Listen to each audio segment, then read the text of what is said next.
Ah, Korea, isn't it lovely? In fact, Korea was so good that they made two of them. But why? Well, the only way to find out is to go back to the 1910s. They spelled Korea wrong on this map. Yeah, in 1910 Korea was annexed into Japan. Now, skip forward 35 years later, and a fat man and a little boy visited Japan. Boom! In September of 1945, after Hiroshima and Nagasaki were nuked, Japan surrendered to the Allies. In the peace deal, Japan was forced to give its stuff back to the people who had rightfully stolen them first. Finders keepers, I guess. But what about Korea?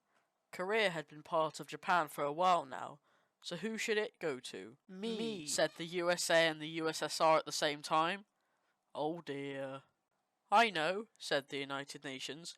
Let's divide Korea here, along the 38th parallel, creating a communist country in the north, led by Kim Il-sung, and a capitalist country in the south, led by Syngman Rhee.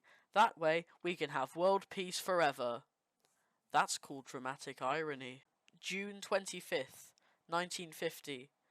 North Korea invaded South Korea, beginning the Korean War. By this point, the US had taken its troops out of Korea to go blow up, liberate somewhere else. North Korean troops steamrolled through the south, taking most of it except for Pasan, here. As South Korea screamed for help, the UN shat itself trying to think of a solution. In the end, a decision was made, to politely ask the North to stop. Unfortunately for them, Kim Il-sung was wearing AirPods and couldn't hear them.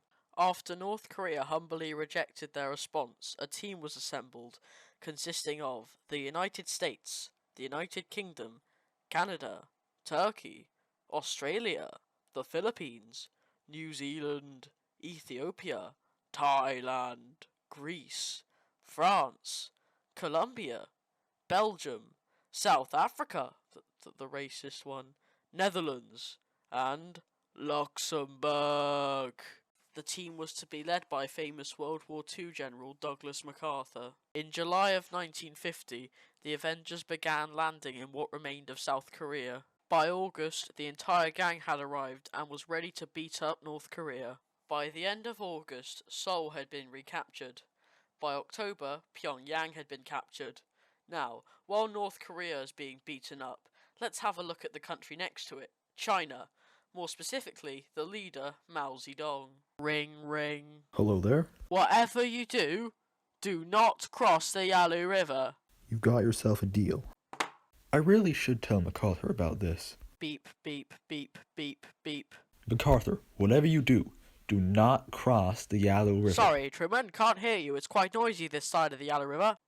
Ring, ring. What the fuck have you done? With China now in the war, Chinese and North Korean troops pushed back the UN coalition, so far that they retook Seoul. With the war seeming in the North's favour, MacArthur had an idea. What if we nuke China? No, I'm not doing that. No.